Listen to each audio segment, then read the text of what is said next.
أعوذ بالله من الشيطان الرجيم. بسم الله الرحمن الرحيم. يا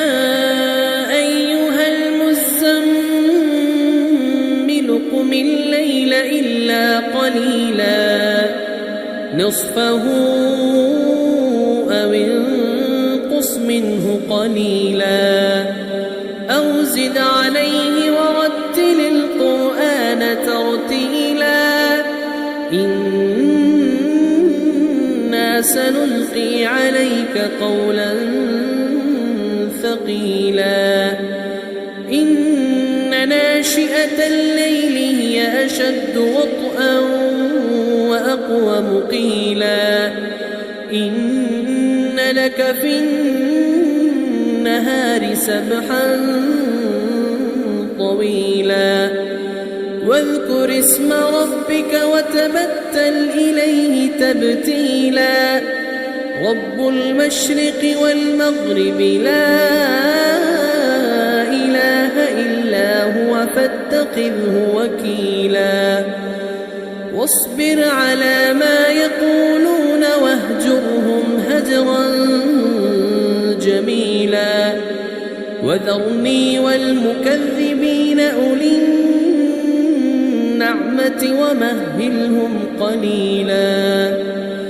إن لدينا أنكالا وجحيما وطعاما ذا غصة وعذابا أليما يوم ترجف الأرض والجبال وكانت الجبال كثيبا مهيلا إنا أرسلنا إليكم رسولا شاهدا عليكم كما أرسلنا إلى فرعون رسولا فعصى فرعون الرسول فأخذناه أخذا وبيلا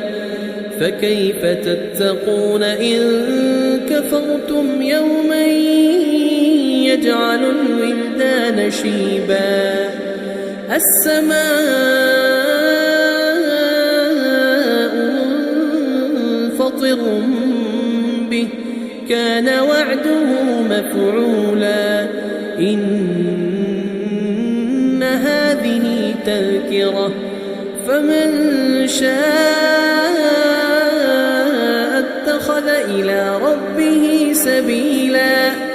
إن ربك يعلم أنك تقوم أدنى من ثلثي الليل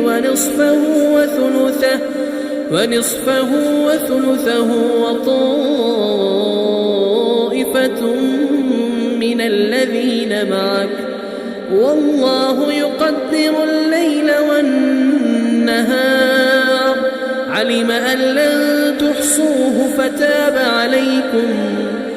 علم أن لن تحصوه فتاب عليكم فاقرؤوا ما تيسر من القرآن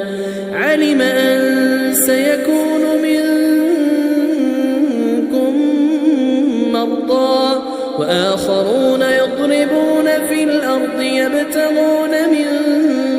فضل الله وآخرون يقاتلون في سبيل الله فاقرؤوا ما تيسر منه وأقيموا الصلاة وآتوا الزكاة وأقرضوا الله قرضا حسنا وما تقدموا لأنفسكم من خير تجدوه عند الله هو خيرا وأعظم أجرا واستغفروا الله